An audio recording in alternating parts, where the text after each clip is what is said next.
Before the great Mahabharat war, Lord Krishna arrived in Hastinapur as a messenger of peace. The arrogant Prince Duryodhana wanted to buy the Lord's favor. He prepared a massive, lavish feast, displaying the absolute height of royal wealth. But Krishna looked at the gold, looked at the grand food, and turned his back on the palace. He told the prince, "One eats food only under two conditions, either when one is genuinely hungry or when the food is offered with absolute love.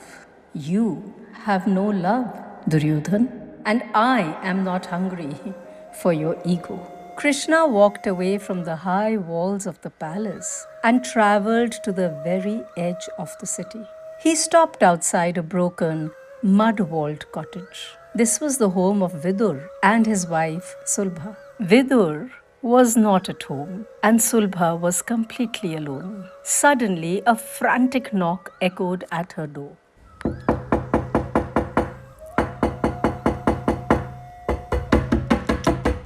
A voice from outside called out, "Mami, hey Mami, please open the door.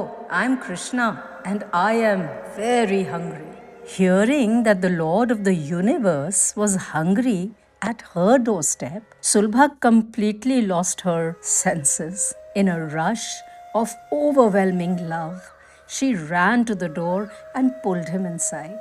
Sulbha was a pure devotee. Looking at Krishna's dusty feet and serene smile, her mind entered a profound spiritual trance. She forgot her surroundings, her worries, and even her own self. She had no grand meal prepared, but she found a simple bunch of bananas in the kitchen. She sat at his feet, her eyes locked onto his face, and began peeling the fruit. But in her ecstatic intoxication of love, her hands acted backwards. She tossed the actual banana pulp onto the floor and handed Krishna the empty, bitter peel. And what did the Supreme Lord do? He didn't scold her. He didn't correct her.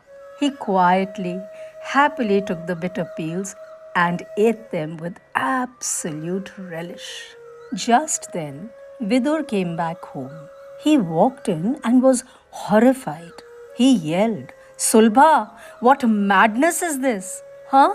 You are feeding the Lord garbage?" The shout broke her trance.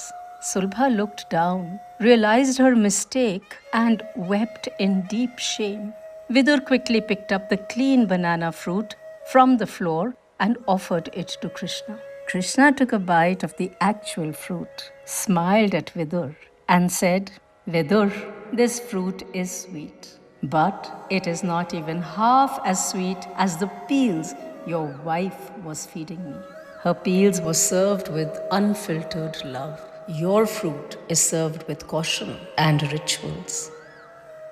Take a sip of your chai. If you ever feel like your prayers aren't perfect, just smile. Take a deep breath and trust that your simple, messy, honest efforts are already more than enough for the universe.